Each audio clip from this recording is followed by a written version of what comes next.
All right, let's buy this house. If we keep dilly-dallying, someone else might snatch it up. If someone else grabs it while we're still pondering, how are you going to take responsibility, Sally? Upon visiting a newly built house for sale, Tim decided on the spot to purchase it. I haven't even seen the second floor rooms yet, and frankly, I absolutely do not want to buy this house. You respect my opinion, right? Then buy it.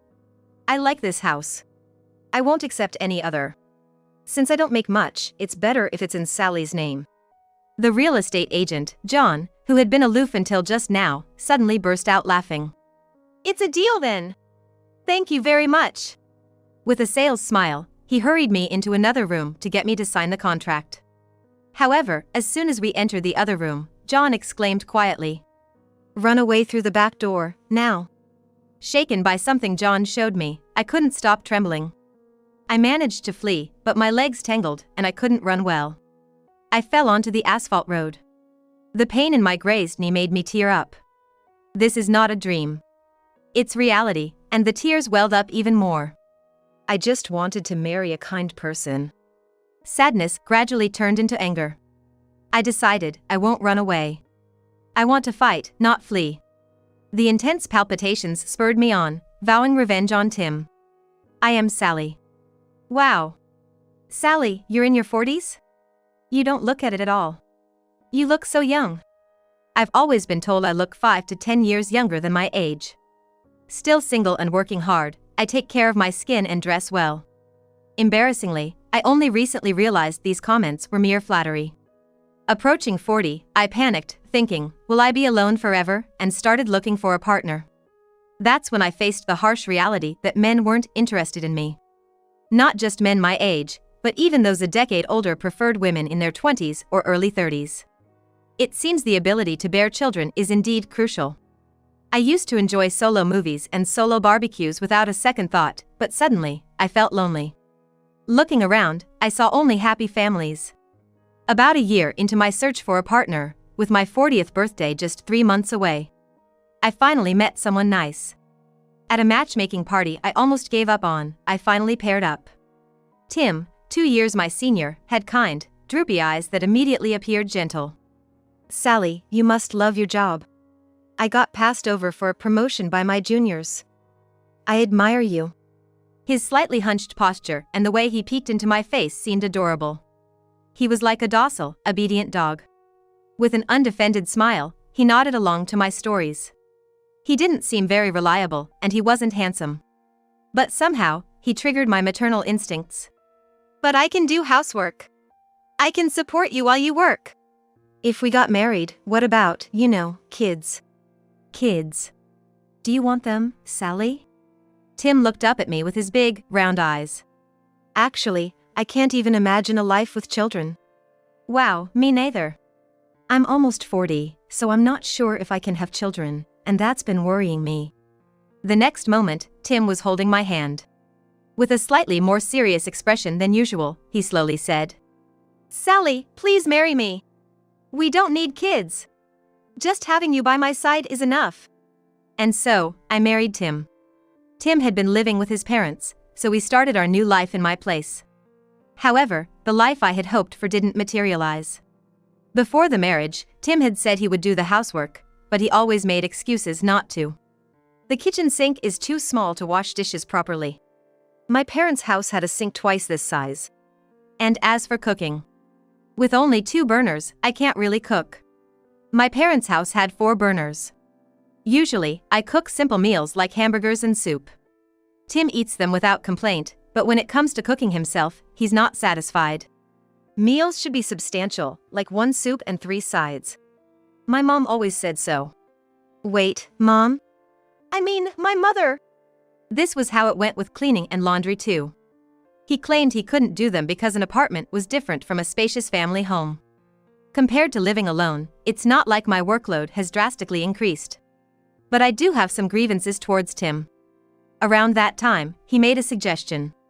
Hey, Sally. What do you think about buying a house? A house? Yeah.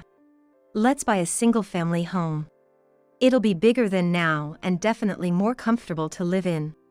Indeed, our 1-bedroom unit feels cramped. It might not be a bad idea. I feel bad that I can't fully utilize my housekeeping skills here. Tim was also thinking about our life together. I was happy to hear his thoughts. And look, I found a nice house. See, this house, isn't it great? It's for sale and has a good location, right? He handed me a printout of the housing information. It's a newly built house not too far from the station. 3 bedrooms, huh? Isn't that a bit big for just the 2 of us? Not at all. A spacious home would be nice. There's even a small yard, so we could have barbecues in the summer. Wow, a barbecue, huh? That's a privilege of having a detached house. Sounds great. Right? And maybe we could even set up a pizza oven. I want to bake pizza. Tim tried to cover it up, but I'm not mistaken, he did say mom. I've realized for a while that Tim is a bit of a mama's boy. He seems to be hiding it, but it's quite obvious. I often hear him cheerfully calling out mom, mom from the entrance or the balcony. I can't make out the conversations, but they seem to enjoy their chats. When we went to greet his parents, his mother didn't ask me about my age or job, she just said congratulations and blessed us. She's a straightforward mother-in-law. Since Tim doesn't compare me with his mother, I don't mind his being a mama's boy. If he's trying to hide it, I'll pretend I haven't noticed. A husband who doesn't like drinking or smoking and works diligently. That alone is surely worth a perfect score. After my pride was shattered in the dating scene, I'm truly grateful to have married Tim, who has a gentle nature.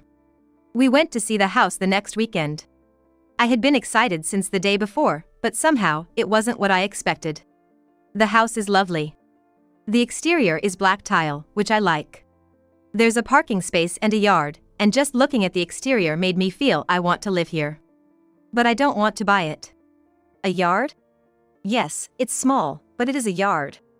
The real estate agent's attitude was extremely poor. The agent, John, didn't even greet us properly, just frowned and said, "You're the appointment." Since he didn't offer a sales smile, Tim, all excited, looked more like the salesperson. Look, Sally! A shoe closet.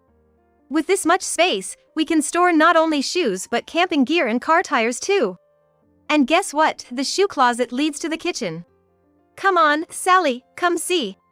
Tim seemed unfazed by John's attitude, excited about the new house smell. Look, Sally, over here. Check out this big kitchen.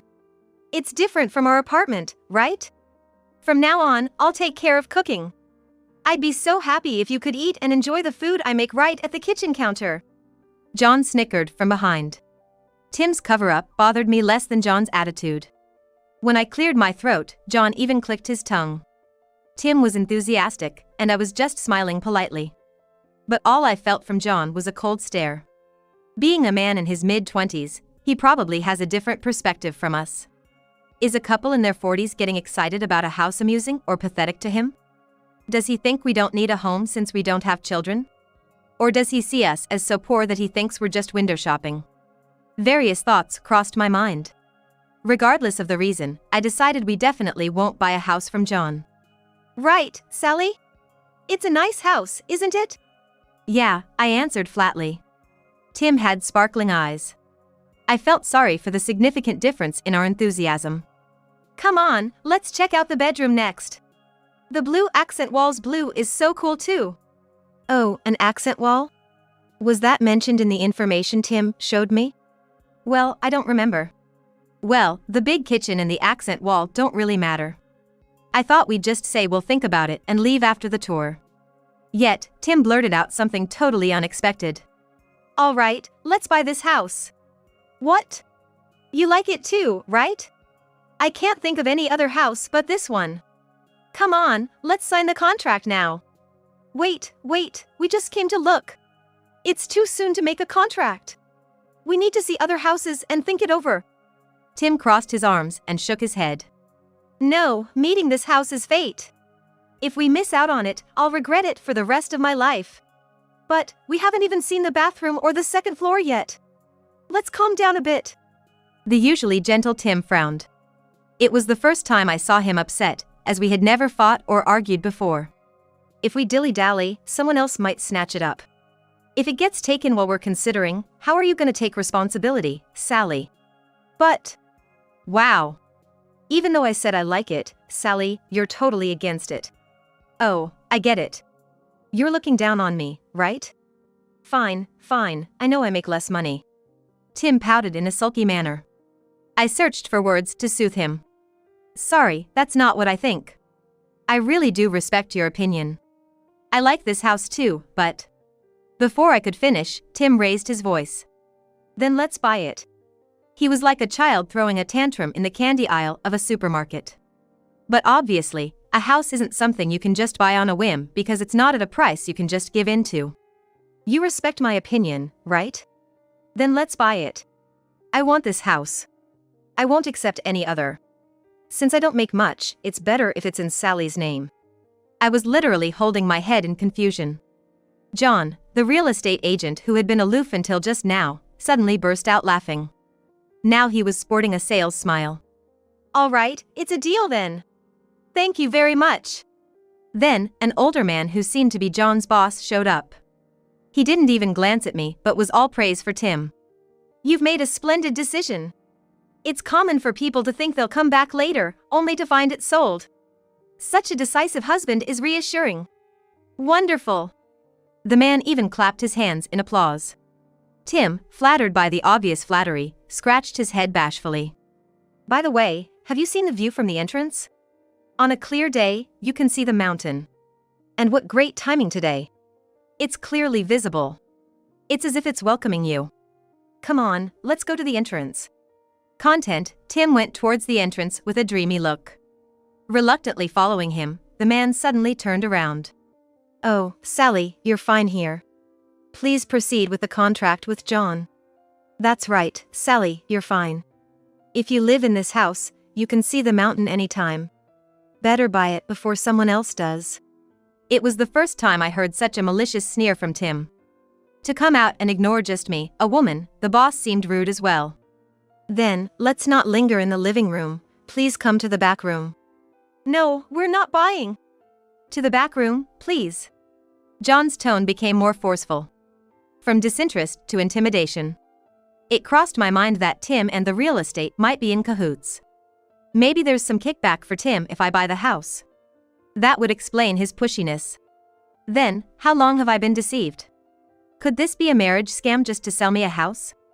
Filled with distrust towards Tim, I found myself following John to another room. As soon as the door closed, John leaned in. Run away through the back door, now. His urgent command snapped me back to reality. Seriously, you need to run now. Run? Not sign the contract? John was supposed to be on Tim's side. I glared at him suspiciously, but he looked straight into my eyes and whispered urgently. That guy is bad news. John showed me something, and I couldn't stop shaking. Tim wasn't the gentle one I thought he was. I didn't understand anything about him. John quietly brought my shoes from the entrance. With my hands still trembling, he firmly pushed me on the back. Urged by John, I rushed out in a panic, but my thoughts wouldn't settle on where to go. My feet tangled, and I fell onto the asphalt road. The pain from my grazed knee brought tears to my eyes. This isn't a dream. It's reality, and the realization brought even more tears. I just wanted to marry a kind person. My sadness gradually turned into anger. I decided I won't run away. I want to fight, not flee. The intense palpitations spurred me on, vowing revenge on Tim. An hour later, back at my apartment. Tim came home. Sally, it's mean to go home first. Oh, sorry. I had a terrible headache. It wasn't a lie. Because of someone, I had a headache like never before. But you could have at least told me. I disappeared all of a sudden, and even the real estate agent helped look for me. Don't you feel bad for causing trouble? Tim has a habit of pouting when he's angry. It often happens when I lightly scold him for not putting his socks in the laundry basket. What I once found cute and boyish now felt creepy and gave me chills. The man before me isn't a boy, but a man in his 40s with every pore on his face wide open. Love was truly blind. Come on, we can still make it to sign the contract. The real estate agent is waiting for us. I told you I have a headache. If you really want it, why don't you buy it yourself? I touched my throbbing head and answered quietly. Tim's pouting made him look like a girl trying too hard to be cute. I can't buy it myself. You know I can't afford it on my salary, that's mean. Tim's statement proved he had intended for me to buy the house from the start. Had I not known Tim's true nature, I might have caved, thinking he was just being needy. Here, I brightly suggested. Then, let's take out a mortgage together and make it a joint ownership. Together? Yes, together. We can increase the monthly payments and pay off the mortgage sooner. No, that's a bit. I peered at Tim's face as he mumbled. His duck lips moved slightly, almost as if I could hear him chirping. Looking troubled, he glanced up at me. Are you trying to push all the mortgage payments onto me? That's not it. I smiled mischievously. Tim, you're indeed on a low salary, so a mortgage is just a dream for you alone. But don't worry. We can definitely take one out together. Tim's eyes widened, and he looked up. You don't have to worry so much about being on a low salary. The idea that the man has to be the breadwinner is outdated. In our house, it's the opposite. His duck lips opened wide. And then his face turned red. Shut up. Keep saying I'm on a low salary, mocking me. Tim shouted in a cracked voice. Sweat beaded on every pore of his face. You're just my ATM. A wife should shut up and obey her husband. Finally, Tim's true colors showed. A wife should shut up? Then let me say this. If you don't want to be looked down upon, why not put in some effort? Either improve your salary or properly do household chores. Just changing your location from your parents' house to my apartment, you're just a man-child. But I'm not obliged to take care of you. I'm not your mom. The previously assertive Tim suddenly became teary-eyed. It felt like he had never been scolded or fought before. Mom! Tim mumbled again with his lips pouted. It's absurd to seek comfort from his mom during a marital argument. Trembling, Tim turned away to hide his tears and dashed towards the balcony. Tim, hiding behind the lace curtain, wiped his tears with his arm. He thought he was hidden, but his pathetic figure was fully visible. After sniffling, he took out his phone and put it to his ear. Mom! The call was, of course, to his mom. After a bit of sobbing, a smile returned to Tim's face. He came back into the room with his chest puffed out. Within 5 minutes, the doorbell rang. Simultaneously, there was a loud knock on the door. Tim, eyes sparkling, ran to the entrance. And of course, he welcomed his mother-in-law. Listen here, Sally. You insulted Tim? I just told the truth. Don't make excuses. Now, apologize to Tim. With his powerful ally by his side, Tim waited smugly for my apology. Despite the pressure from both of them, I stood my ground. Tim is the one who should be apologizing. His mother was so shocked she couldn't even speak. Tim, who doesn't have any money, started talking about wanting to buy a house. Where does he think the money for the house is coming from? Me, right? Expecting me to pay a large sum, and yet that attitude? Tim should apologize to me. His mother's veins looked like they were about to burst in rage, which seemed to flare up like fire. Though she played the role of a composed person during our marriage introduction, it seems she'd become a demon for her beloved son. I can't forgive you. His mother raised her clenched fist. But I easily dodged it. Please stop. You'll hurt yourself. You'd be lucky if it's just an injury. Depending on your attitude, I might make you suffer even more. His mother advanced with her eyes wide open. And I felt pushed by an invisible force, retreating further and further. Before I knew it, I was cornered into the small kitchen with no way out. Oh dear, there's a knife here. Let's see, how sharp is it? No, Mom. You're not thinking of using a knife on Sally, are you? Absolutely not. Without a moment's delay, Tim calmed his mother down. So, Tim would protect me when it really comes down to it. Unfortunately, that's not the case. Their intentions were clear to me. If you're gonna do it here and now, a gas leak is more realistic. Absolutely no knives. Such a hassle. It would be easier just to stab and be done with it. Yeah, but calm down, Mom. We have to make it look like an accident, remember? The two of them smirked and turned their gaze towards me. What are you planning? What do you think? If you behave, we'll make sure you don't suffer. Resist, and it might hurt. Given such a hint, even the dullest would sense a threat to their life. Tim might look feeble, but he's still a man. He's over 10 inches taller than me, and his approaching palm is large and thick. His shadow engulfed me in darkness. Even knowing their intentions, fear choked me, making my breathing erratic. "Help me!" I squeezed out the words in desperation. At that moment, the room's door flew open. "Stay away from Sally!"